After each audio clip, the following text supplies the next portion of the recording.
ધર્મનો આધાર જ પ્રેમ છે. પ્રેમ વિનાનું જીવન શુષ્ક છે. સમગ્ર બ્રહ્માંડનો આધાર પ્રેમ છે. વાસના એ સંસારની ઉપજ છે. તમે જે ઈશ્વરને પ્રેમ કરો છો અને મનુષ્યને પ્રેમ કરો છો, એ ઈશ્વર અને મનુષ્ય પ્રત્યેનો પ્રેમ, નિસ્વાર્થ પ્રેમ, નિરાકાર પ્રેમ એ જ ધર્મ છે. એ નિર્લેપ પ્રેમ એ જ ધર્મ છે.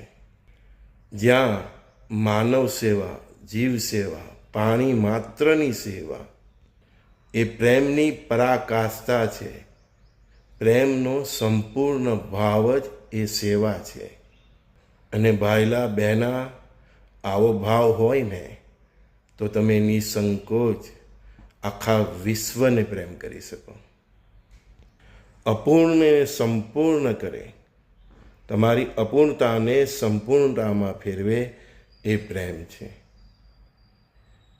પ્રેમ આપવાથી ખાલી નહીં થવાતો, પ્રેમ વધે છે.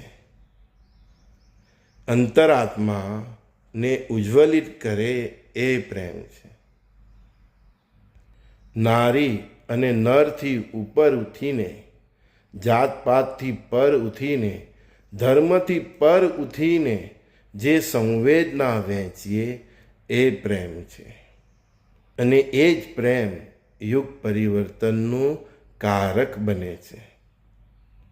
આવા જ પ્રેમથી ભગવાન શ્રી કૃષ્ણએ અને ભગવાન શ્રી રામે સૌના હૃદય જીતા હતા અને યુગ પરિવર્તન કર્યું હતું. તે વખતે એમના સંપર્કમાં જેટલી પણ વ્યક્તિ આવી, એમના હૃદય જીત્યા હતા. તમે કોઈનું હૃદય જીતી લો, પછી જ એ વ્યક્તિમાં તમે પરિવર્તન કરી શકો છો. પરિવર્તનનો હેતુ તમારો ધર્મ હોવો જોઈએ.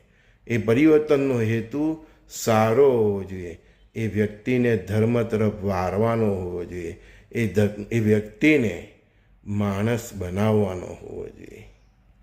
આઈ લવ યુ એ અંગ્રેજી શબ્દ છે, પણ પ્રેમ આપણા ધર્મનો ભાવ છે. જેટલી પણ ધાર્મિક વ્યક્તિ છે, એના હૃદયે જે ભાવ છે, કરુણા છે, દયા છે, એ પ્રેમ છે. વિદેશી સંસ્કૃતિઓએ પ્રેમને વાસનામાં ધારી ને આપણે પ્રેમને આધ્યાત્મિક ઊંચાઈની સીડી બનાવી, માણસને માણસ બનાવી, એક સામાન્ય માણસને યુગ પુરુષ બનાવ્યો. પ્રેમની સાચી શું શક્તિ છે એ આ સંસ્કૃતિ અને આ દેશના સંતો અને અવધૂતોએ આપી છે. ભગવાન શ્રી રામે આપી છે, ભગવાન શ્રી કૃષ્ણએ આપી છે. પ્રેમ સર્જન કરે છે, કોઈનું નુકસાન કરે એ પ્રેમ નથી. કોઈનું જીવન બનાવે એ પ્રેમ છે. તમારા સંપર્કમાં આવનાર વ્યક્તિ આધ્યાત્મિકની ઊંચાઈ ચડે, એ માણસ બને, એ પ્રેમ છે. તમારા સંપર્કમાં આવેલ વ્યક્તિનો ઉત્કર્ષ થાય, પ્રગતિ થાય, એ પ્રેમ છે. તમારા કારણે કોઈનું જીવન બની જાય, એ પ્રેમ છે. સ્વાર્થમાં લપટાયેલો, વાસનામાં લપટાયેલો પ્રેમ એ પ્રેમ નથી. એ કેવળ સ્વાર્થ છે, એ જરૂરિયાત છે. પ્રેમ કેવળ આપે છે, એ અપેક્ષાઓથી પર છે. અને કેવળ આપે છે એટલે પ્રેમમાં સેવાભાવ છે. આ સનાતન ધર્મની સંસ્કૃતિ અને આ બ્રહ્માંડની સંસ્કૃતિ, જે બ્રહ્માંડ છે એનો જે બેઝ છે, એનો આધાર છે, એ પ્રેમ છે, કરુણા છે, દયા છે. અને એની અંદર જ સત્ય છે. તો સત્ય અને પ્રેમ, કરુણા અને દયા એ મનુષ્યને જીવનના આધાર છે. એ જ બ્રહ્માંડનો આધાર છે અને એ જ ધર્મનો આધાર છે. આપણે એવો પ્રેમ કરવો જોઈએ, એવો પ્રેમ કરતા શીખવું જોઈએ. એવો પ્રેમ આપણા અંતઃકરણમાં જાગૃત થવો જોઈએ, ત્યારે આપણે ભક્તિમાં સફળ છે એમ સમજાય.